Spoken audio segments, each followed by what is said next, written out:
Hello friends, first of all welcome to my channel and thank you for choosing my video for learning this topic. In this video I will cover types of constitution. In this I will talk about written and unwritten constitution, rigid and flexible constitution, unitary, federal and quasi-federal constitution. Let's start. Written and unwritten constitution. Written constitution. A constitution that is written and codified in single document or numbers of document is called written constitution. Means written constitution भी constitution होते हैं जो कि written form में होते हैं, वो चाहे single document में written में हो या फिर number of document में written में हो. Example of written constitution is USA constitution, Canada constitution, Australia constitution and also Indian constitution is a written constitution. Merits of written constitution is that provides clarity and preciseness. written constitution में सारे provision लिखे होने के कारण clarity और प्रिसाइजनेस आती है. Protect individual liberty and right. उसमें इंडिविजुअल के राइट्स और लिबर्टी लिखे हुए होते हैं जिससे उनकी राइट्स और लिबर्टी का प्रोटेक्शन होता है. Limits government power. सारे प्रोविजन लिखे हुए होने के कारण गवर्नमेंट के पावर को लिमिट किया जाता है, वो अपने पावर का मिसयूज़ नहीं कर सकती है. More stable. Written constitution is more stable means उसमें अस्थिरता नहीं आती है, स्थिर रहती है. Essential for federation. फेडरेशन में यूनियन और स्टेट के पावर का डिवीज़न होता है जिसके कारण अगर रिटन फॉर्म में होंगे तो वो काफ़ी फ़ायदेमंद होगी, इसलिए written constitution is essential for federation. Demerits of written constitution is that rigid. written constitution rigid होता है मीन्स उसमें अमेंड करना काफ़ी मुश्किल होता है. Difficult to interpret. Written constitution को इंटरप्रेट करना काफ़ी डिफ़िकल्ट होता है. May not adapt changing circumstances. Rigid होने के कारण वो सोसाइटी के चेंजिंग सर्कमस्टांसेस को काफ़ी जल्दी अडेप्ट नहीं कर पाती है. तो चलिए हम लोग अगले जानते हैं. Unwritten constitution. A constitution that is not in written form or codified form is called unwritten constitution. Way constitution जो कि written form में नहीं होते हैं वो क्या कहलाते हैं? Unwritten constitution कहलाते हैं. Example of unwritten constitution is that UK means English का constitution, इंग्लैंड का constitution. Britain constitution is not codified in single written document. Britain का कॉन्स्टिट्यूशन जो होता है वो सिंगल रिटन डॉक्यूमेंट में कोडिफाइड नहीं होता है. It pervades in statutory law. ये वहाँ के स्टेटरी लॉ में, केस लॉ में, कस्टम में, कन्वेंशन में निहित होता है. ठीक है. Of Parliament which are written in one form और अदर फॉर्म. ब्रिटेन की कॉन्स्टिट्यूशन जो है वो कोडिफाइड नहीं होती है, उसमें केस लॉ, कस्टम के द्वारा वो अपने गवर्नमेंट को चलाते रहते हैं. Merits of unwritten constitution is that flexible and adaptable.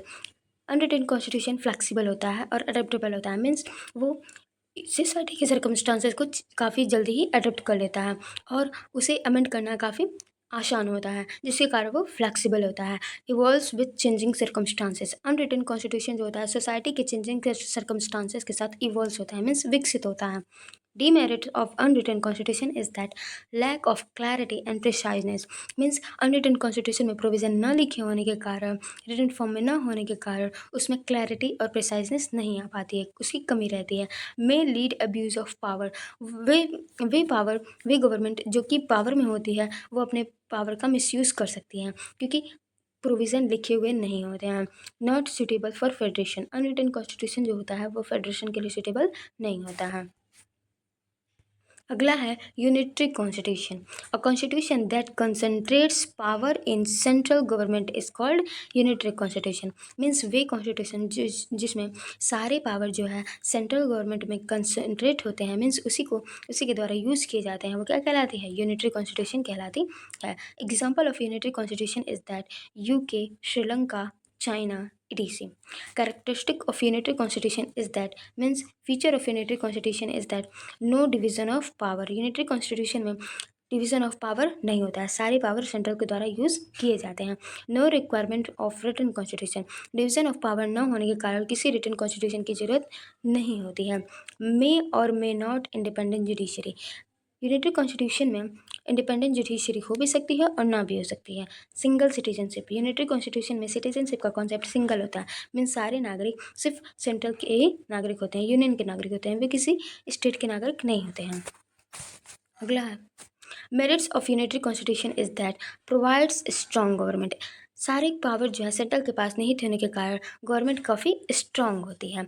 Simplifies governance, इससे गवर्नेंस जो है काफ़ी सिंपल हो जाता है क्योंकि सारे पावर एक ही जगह एकत्रित होते हैं। एफिशिएंट डिसीजन मेकिंग, इसमें डिवीजन ऑफ पावर न होने के कारण डिसीजन काफ़ी जल्दी लिया जाता है। Promotes national unity, unitary constitution जो है नेशनल यूनिटी में राष्ट्रीय एकता को प्रमोट करता है।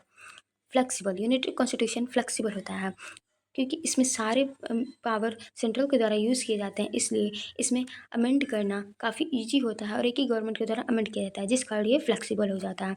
Demerits of unitary constitution is that may ignore regional interest, सारे पावर सेंट्रल के द्वारा यूज़ करने के कारण वो रीजनल मीन्स क्षेत्रीय इंटरेस्ट को इग्नोर करते हैं। Concentrate power like dictatorship, unitary constitution में सारे पावर सेंट्रल के द्वारा यूज़ किए जाने के कारण गवर्नमेंट डिक्टेटरशिप की तरह काम करती है।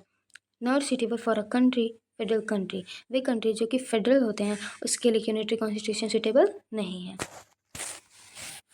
अगला है federal constitution. The term federal is derive from Latin word foedus which means treaty और agreement.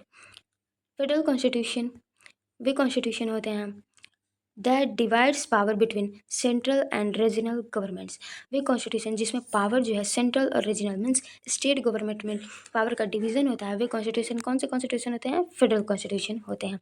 Example of federal constitution is that US constitution, Indian constitution and etc. Characteristic of federal constitution, division of power, federal constitution में division of power होता है union और state के बीच में। Independence of judiciary, federal constitution में judiciary independent होती है।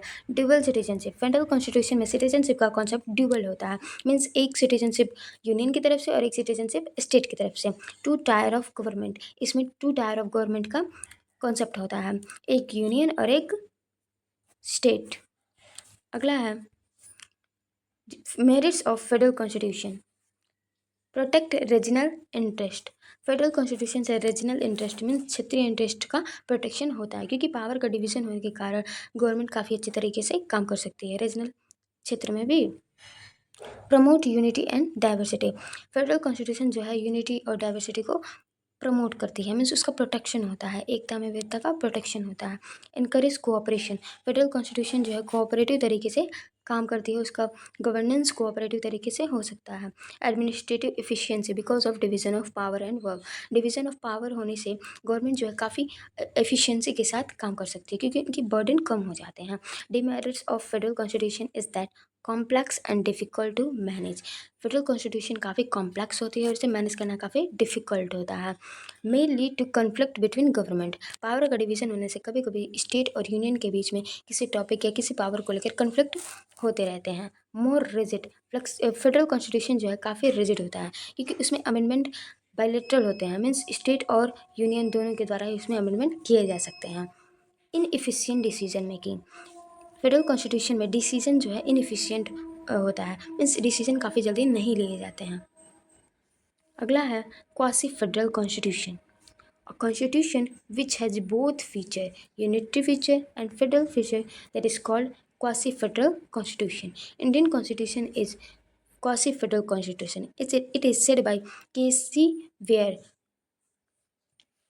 Rigid constitution, a constitution that is difficult to amend is called rigid constitution. Means वे कॉन्स्टिट्यूशन जिसके प्रोविजन को अमेंड करना चेंज करना काफ़ी डिफिकल्ट होता है, रिजिड कॉन्स्टिट्यूशन कहलाता है। Example of rigid constitution is US constitution. Merits of rigid constitution is that provides stability and continuity, rigid constitution जो है स्थिरता और निरंतरता को बनाए रखती है। Limits government power, rigid constitution जो है गवर्नमेंट के पावर को लिमिट करती है, वे अपने पावर का मिसयूज़ नहीं कर सकते हैं। Protect individual rights, rigid constitution जो है वो इंडिविजुअल राइट को प्रोटेक्ट करती है क्योंकि उसके प्रोविज़न को जल्दी चेंज नहीं किया जाता। Demerits of rigid constitution is that difficult to adapt changing circumstances, rigid constitution society के चेंजिंग सर्कमस्टांसेस को जल्दी अडेप्ट नहीं करता है, जिससे प्रिवेंट प्रोग्रेस, जिससे प्रोग्रेस जो है प्रिवेंट होता है। अगला है flexible constitution, a constitution that can be amended easily, that is called flexible constitution. वे कॉन्स्टिट्यूशन जो कि जल्दी अमेंड हो जाते हैं, आसानी से अमेंड हो जाते हैं, वो फ्लेक्सिबल कॉन्स्टिट्यूशन कहलाते हैं। Example of flexible constitution is British constitution, जो कि अनरिटन फॉर्म में है, वो क्या है, फ्लेक्सिबल कॉन्स्टिट्यूशन है। वो सोसाइटी की चेंजिंग सर्कमस्टांसेस को काफ़ी जल्दी अडोप्ट कर लेता है। Merits of flexible constitution is that adapt to changing circumstances. Flexible constitution जो है सोसाइटी के चेंजिंग सर्कमस्टांसेस को काफ़ी जल्दी अडेप्ट कर लेता है, जिस कारण ये फ्लेक्सिबल होता है। अलाउ ग्रोथ, फ्लेक्सिबल कॉन्स्टिट्यूशन जो है सोसाइटी की ग्रोथ को अलाउ करता है। प्रमोट्स फ्लेक्सिबिलिटी, इससे कॉन्स्टिट्यूशन और सोसाइटी में फ्लेक्सिबिलिटी आती है, वो काफ़ी जल्दी चेंज होते रहते हैं। Demerits of flexible constitution is that unstable, flexible constitution unstable होते हैं क्योंकि इसे चेंज करना काफ़ी आसान होता है, जिससे गवर्नमेंट में अनिरंतरता और स्थिरता बनी रहती है। May lead to abuse of power, flexible constitution होने से जो गवर्नमेंट पावर में रहेगी वो अपने पावर का मिसयूज़ भी कर सकती है कॉन्स्टिट्यूशन में चेंजेस करके। Thanks for watching my video. If you like my video, please like this video, subscribe my channel and also comment on this video. Thank you.